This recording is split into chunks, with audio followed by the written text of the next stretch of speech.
Hola a todos. Bueno, en esta ocasión nos encontramos con una sentencia de la Sala J de la Cámara Nacional de Apelaciones en lo Civil del 1 de marzo de este año 2021.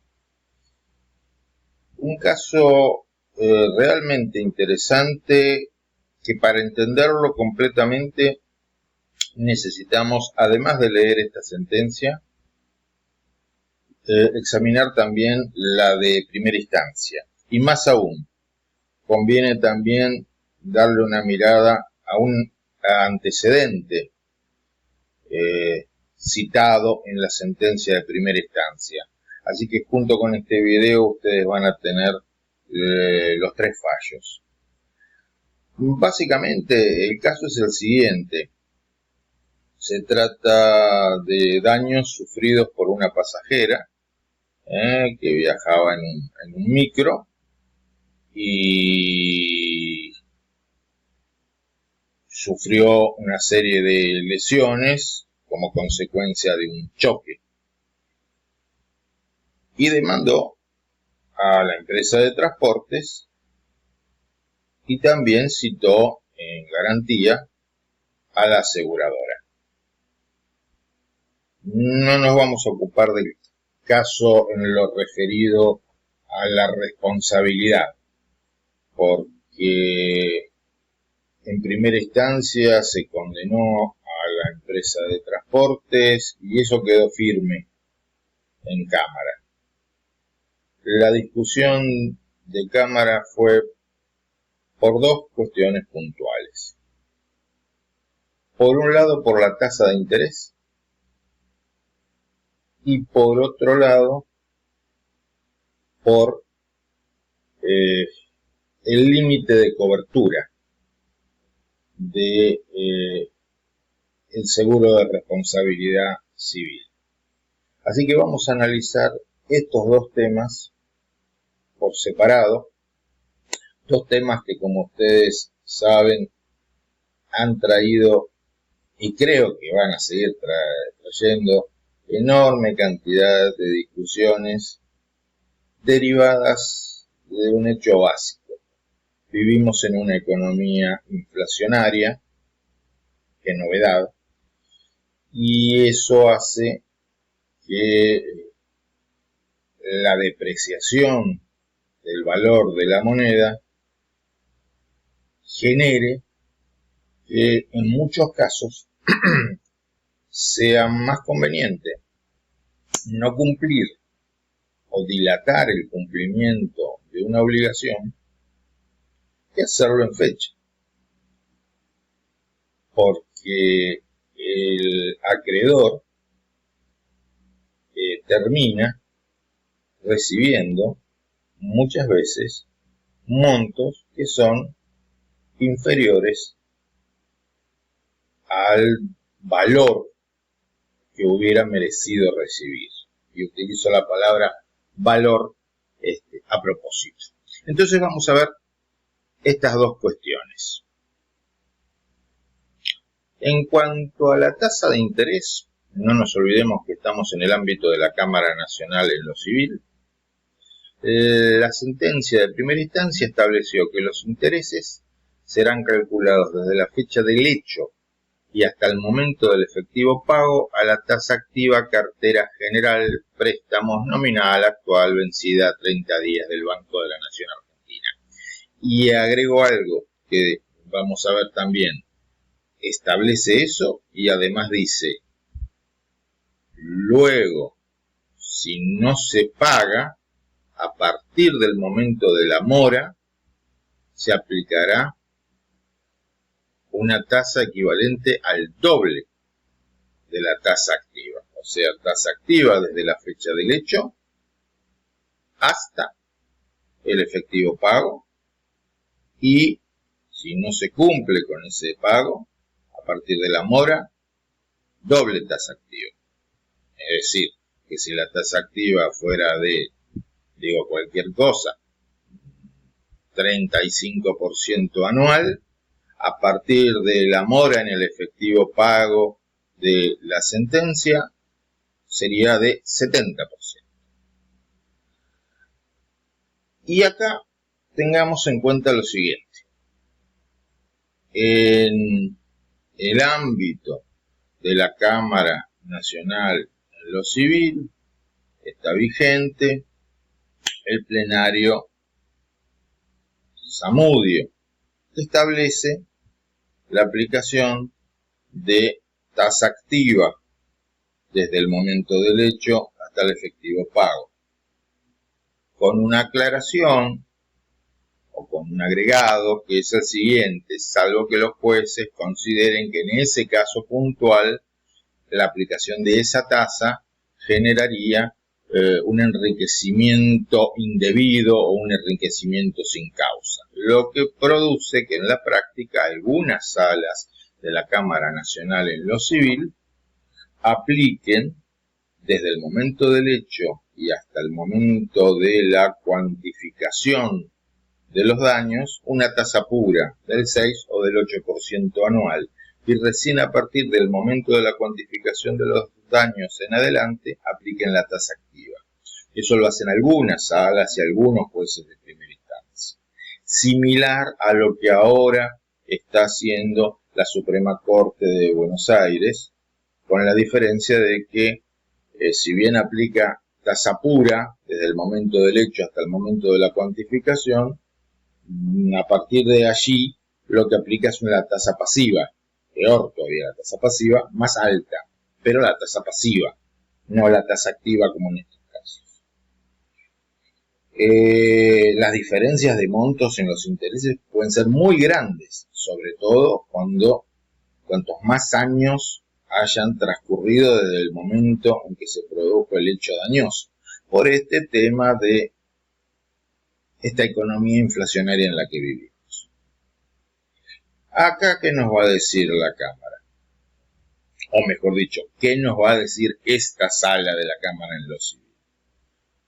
El vocal propinante, o la vocal propinante mejor dicho, recuerda que la indemnización resulta un equivalente de los daños sufridos.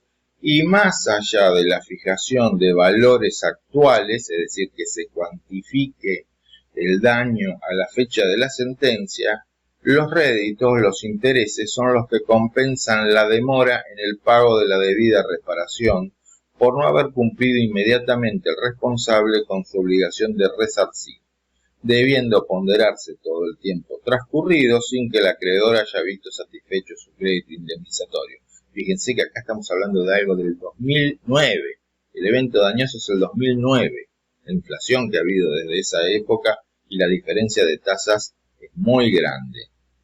Entonces, la tasa activa, sigue diciendo la vocal propinante, cumplimenta la finalidad emergente del principio de reparación integral o plena, y su aplicación no importa alteración del citado significado económico del capital, ni por tanto configura un enriquecimiento indebido. O sea, esta sala interpreta que aplicar la tasa activa desde el momento del hecho, aunque se haya cuantificado a valores actuales, no es enriquecimiento indebido. No se justifica aplicar una tasa bancaria pura.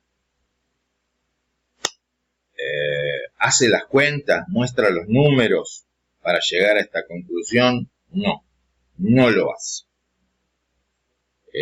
Hay otros fallos de otras jurisdicciones donde sí el juez se toma el trabajo de hacer las cuentas y de decir por qué entiende que no hay enriquecimiento indebido, pero en este caso no. Simplemente lo afirma. Y esta postura, en mi opinión, sobre todo si leemos el fallo de primera instancia, implícitamente, esto es en mi opinión personal, implícitamente está planteando que la finalidad del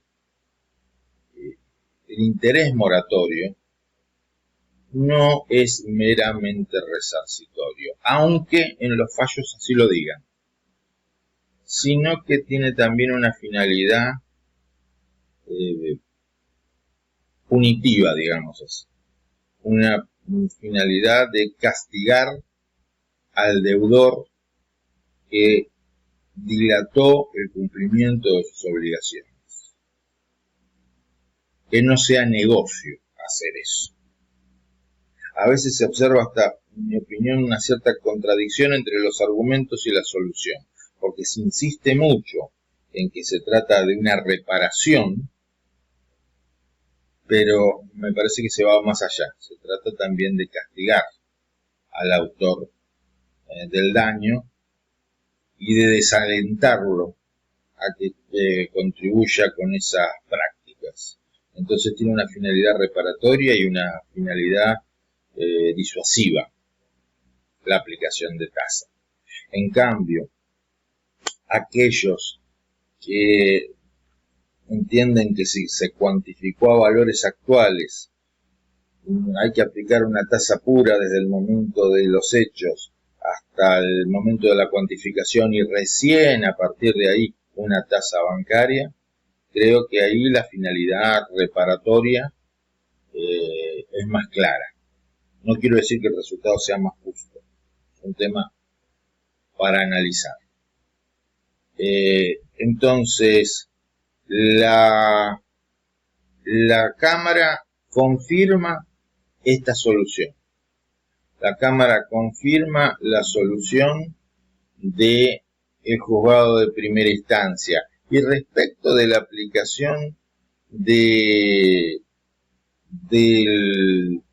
la doble tasa activa en caso de mora, bueno, el argumento de la sala es: toda vez que de cumplir la condenada con la sentencia en el plazo estipulado no le acarrearía ningún perjuicio, nada cabe modificar al respecto. Por lo tanto, es prácticamente como decirle: si usted cumple, no va a tener ningún problema con la tasa pasiva doble, así que por el momento no se presenta la situación. Es muy interesante darle una mirada, además del fallo de Cámara y el fallo de primera instancia, como les decía, ver un antecedente que menciona el fallo de primera instancia, también de la Cámara Nacional en lo Civil, que van a encontrar con este video, un fallo del año 2019, podemos llamar fallo Quintas, por el apellido del actor, de uno de los actores, donde se explica con más detalle el por qué se aplica esta tasa activa desde el momento del hecho hasta el efectivo pago y a partir de ahí la tasa doble. En realidad, en ese antecedente se plantea algo más. Se plantea aplicar la tasa activa doble desde la entrada en vigencia del actual Código Civil. Es decir, en el fallo de primera instancia que estamos analizando, del caso que estamos analizando, se cita ese antecedente, pero ese antecedente tiene una solución todavía más dura para el deudor. Como les digo, junto con este video se acompañarán los tres fallos. Eso en cuanto a la tasa de interés. Y se darán cuenta que el tema de la tasa de interés, valga la redundancia, interesa en cuanto y en tanto los montos a valores nominales de la sentencia pierden capacidad adquisitiva por la inflación, básicamente por eso. Si no, no entraríamos en estas discusiones, o estas discusiones tendrían mucho menor relevancia. Pero yo los invito a que hagan la prueba, los que no tienen tanta experiencia en el tema, de tomar los montos de esta sentencia, aplicar la tasa activa desde el año 2009 hasta ahora, aplicar la tasa pasiva más alta desde el año 2009 ahora, aplicar una tasa pura del 6% anual desde el año 2009 hasta ahora, y verá la gran diferencia monetaria, la gran diferencia en los resultados. Acá estamos hablando de una cuestión que impacta en el bolsillo, que impacta fuertemente en el patrimonio, tanto del deudor como del acreedor. El otro gran tema es el del límite de cobertura. En materia de límites de cobertura, de franquicias, de oponibilidad de los límites de cobertura y de oponibilidad de las franquicias, la Cámara Nacional en lo civil, por ejemplo en lo que respecta a franquicias, mantiene un plenario, el plenario barrio, que establece que a la víctima del siniestro le es inoponible las franquicias convenidas entre aseguradora y asegurado. El tema es que esa postura ha sido desautorizada por la Corte Suprema, que en la misma causa Barrio, y otras muchas más, ha establecido explícitamente que las franquicias y también los límites de cobertura son oponibles a la víctima. Es todo un tema de discusión que ha generado una gran tensión, entre otros, entre la Cámara Nacional en lo Civil, que mantiene el plenario, y la Corte, además de toda la discusión doctrinaria y jurisprudencial, en la que, entre otras cosas, se analiza la coherencia de estas oponibilidades o inoponibilidades con respecto a un régimen de seguro de responsabilidad civil obligatorio, como supuestamente es el que existe en materia de transporte automotor, en materia de automotores, dado que la Ley Nacional de Tránsito lo establece de una manera bastante deficiente en el artículo 68 de dicho texto. Entonces, dada la función social del seguro obligatorio de responsabilidad civil, entre otros argumentos,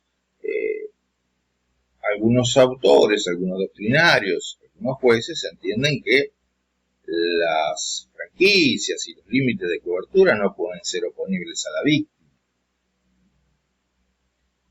sin perjuicio de que se puedan hacer valer entre las partes en eventuales acciones de contribución o de repetición, pero frente a la víctima no.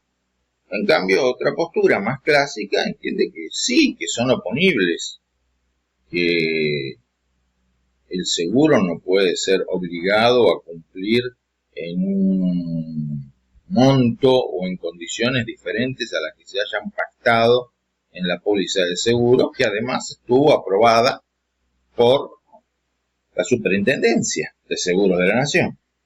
Así que es un debate que yo creo que no va a tener fin hasta que no haya una reforma legislativa.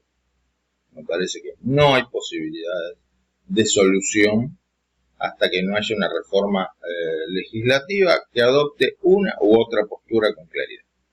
No este sistema que tenemos en Argentina, que es un híbrido, por llamarlo de alguna manera, que no deja satisfechos ni a unos ni a otros. En este caso, el juez de primera instancia aplicó el plenario. Dijo, la franquicia no es oponible a la víctima y la aseguradora va a tener que responder frente a la víctima en toda la extensión de la condena. La Cámara adoptó una solución que se está se está viendo en varios tribunales, entre ellos en la Suprema Corte de la Provincia de Buenos Aires y varias cámaras departamentales de la Provincia de Buenos Aires, que es una especie de solución del medio, camino del medio. Como la Corte tiene esa postura que ya mencioné, la Corte Suprema, lo que se plantea es lo siguiente: está bien, dejemos Obarrio de lado, dejemos el tema de la oponibilidad o la inoponibilidad de lado, pero ¿cuál sería el camino del medio? Por ejemplo, en materia de límite de cobertura, que es lo que se va a ver acá. Entre sin límites, o sea,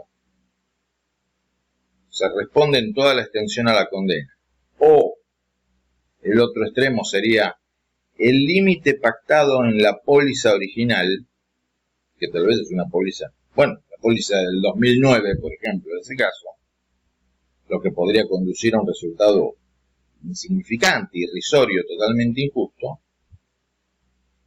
¿Cuál es el camino que adoptan algunos tribunales? El que se menciona acá. Esta sala J, va a compartir el criterio adoptado por la sala M y dice que la oponibilidad del límite del seguro contratado deberá ajustarse a las normas vigentes al momento del efectivo pago. O sea, esto es un caso de seguro obligatorio. La Superintendencia de Seguros va ajustando en sucesivas resoluciones cuáles son los montos. Entonces no vamos a aplicar el monto del 2009, vamos a aplicar el monto vigente al momento del efectivo pago. Entonces, por decir cualquier cosa, si la condena es de 800.000, vamos a decir cualquier cosa, y en la póliza original se decía que solo se respondía hasta 20.000 pesos, pero en las resoluciones actuales de la Superintendencia de Seguros se establece que el límite es 400.000 pesos. Por aplicación de este criterio, la aseguradora no va a responder hasta 800.000 pesos, pero tampoco va a responder hasta 20.000. Va a responder hasta 400.000, porque eso es lo que dicen las normas vigentes al momento del efectivo pago. Normas vigentes dictadas ¿por qué? Por la autoridad de aplicación, que es la Superintendencia de Seguros. Si ustedes se fijan en el artículo 68 de la Ley Nacional de Tránsito, van a ver que ese seguro, supuestamente obligatorio, porque hasta hay discusiones con respecto a si verdaderamente estamos ante un seguro obligatorio, ese seguro debe ajustarse a las modalidades establecidas por la Superintendencia. Entonces, muy interesante este tema, así como muy interesante el tema de la tasa de interés. Esta es una de las soluciones, no es probablemente la única solución, ni la solución definitiva, porque, insisto, la discusión va a continuar, en mi opinión, hasta que no haya una solución legislativa, hasta que no se tome, como vulgarmente se dice, el toro por las astas y se apunte a resolver el problema de fondo. Espero les haya resultado interesante este video, aunque se ha hecho un poquito extenso, y nos vemos en la próxima oportunidad. Hasta luego.